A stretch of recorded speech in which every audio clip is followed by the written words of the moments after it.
Décryptage. Il est 7h13, l'invité de décryptage ce matin, Rose-Lise Joachim, inspecteur d'académie, coordinatrice du comité de pilotage de la semaine du tourisme à l'école. Bonjour. Bonjour. Bonjour Rose-Lise Joachim.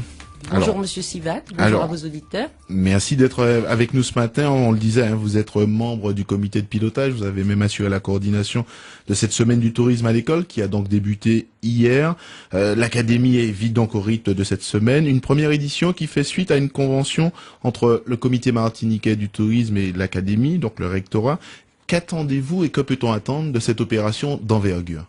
La première chose, c'est que cette semaine nous permet de concrétiser une volonté de partenariat, une sensibilisation au tourisme et une formation des jeunes de notre académie. Alors ce que nous attendons, c'est que cette sensibilisation réussisse, que les jeunes soient formés et que soient mis en lumière des actions pédagogiques déjà conduites dans les classes, avec naturellement une prolongation dans le quotidien, dans le comportement des enfants et par extension de leurs parents.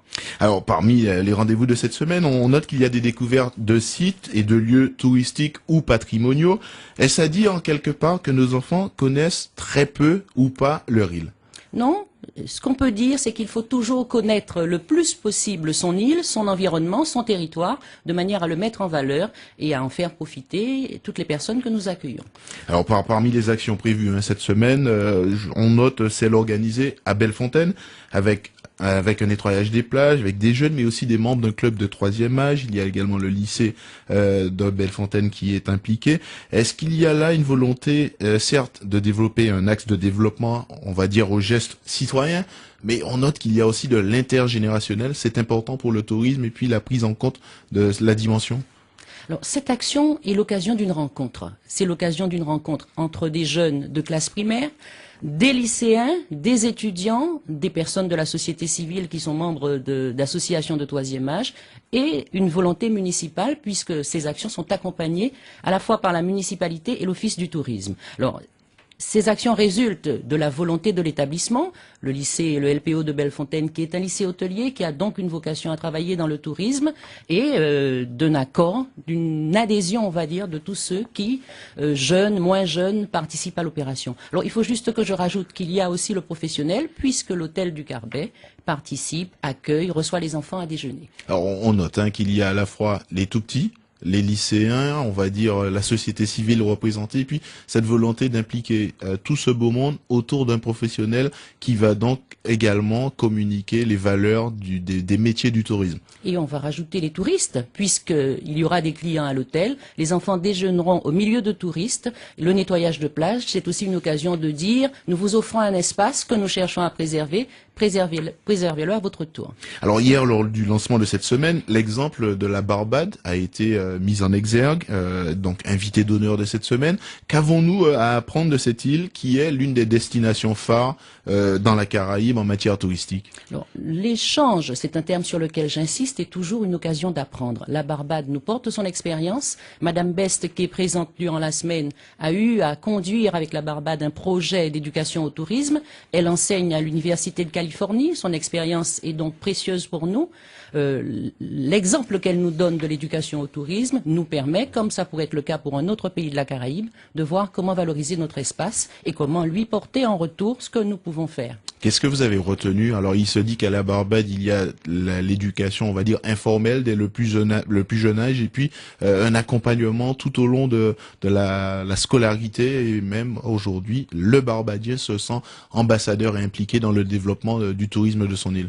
Alors, comme pour toute action qui réussit, l'action au tourisme doit résulter d'un projet. C'est le projet d'un ensemble, c'est une volonté politique, c'est une volonté de chacun. Par-delà l'éducation ou l'enseignement, l'éducation quotidienne, faite, comme vous le disiez, dès la maternelle en quelque sorte, peut permettre de changer les choses et de changer les comportements. Donc la Barbade nous apprend cela, en tout cas nous conforte dans cette idée, et c'est un projet que nous prenons tout à fait à notre compte. Alors, il se dit de plus en plus que la Martinique a beaucoup à apprendre des pays à fort potentiel touristique de la Caraïbe. On parle de coopération. Et selon vous, selon les échanges que vous avez eus pour l'instant, est-ce qu'il faut d'abord un état d'esprit tourisme avant de penser filière et industrie touristique? Alors, si je me replace dans la problématique et dans la thématique de notre semaine, il faut un état d'esprit tourisme, mais il faut aussi un état d'esprit visant à préserver son environnement. Les deux vont de pair.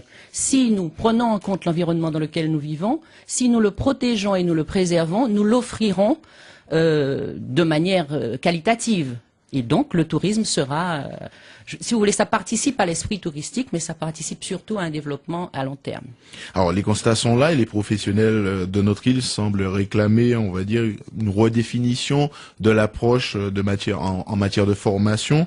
Est-ce qu'il faut aujourd'hui s'adapter aux nouvelles situation du marché, des marchés, et par exemple l'Euroeb qui s'est investi, qui prend de plus en plus de place dans le rapport entre les clients et, on va dire, le monde du tourisme et du voyage? On peut parfois opposer le tout touristique, le développement du tourisme, l'adhésion au marché et la problématique de développement durable qui est la nôtre. En matière de formation, on ne peut pas faire l'économie de répondre à la demande des professionnels et à la demande des clients.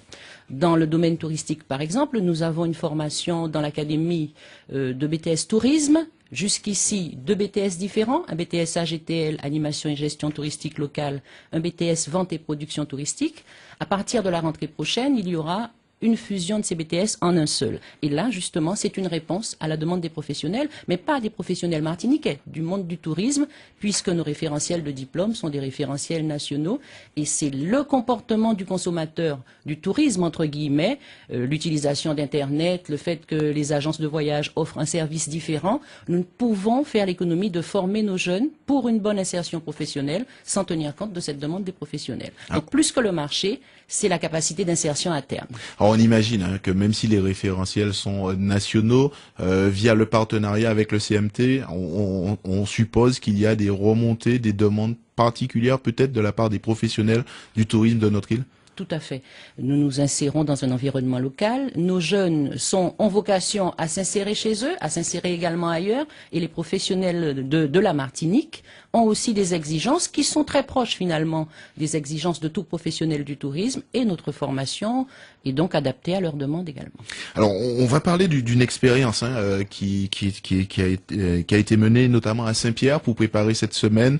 Visiblement, l'équipe pédagogique aura réussi à fédérer au-delà des enfants, les parents donc de cette école. Ça peut être un exemple? C'est un exemple dans la mesure, un exemple, pas un modèle, dans la mesure où cette expérience est intéressante à plus d'un titre.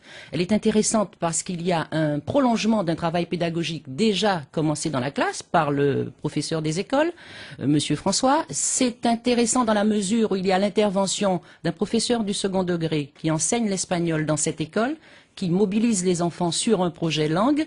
C'est intéressant également parce qu'il y a cette rencontre avec l'environnement. Les enfants iront à la Caravelle. Donc, plusieurs éléments de cette expérience font que pour les enfants, c'est une découverte. Pour les parents qui ont adhéré, ça n'aurait pas pu se faire sans l'adhésion des parents. C'est là encore une belle rencontre et une expérience conjointe. Dans ce type de projet, est-ce qu'il est alors facile entre guillemets d'obtenir une participation des parents, une adhésion à des projets? Certes, à la fois sur la semaine du tourisme, mais sur d'autres projets en milieu scolaire, est-ce qu'on réussit à faire venir les parents pour accompagner la conduite des projets?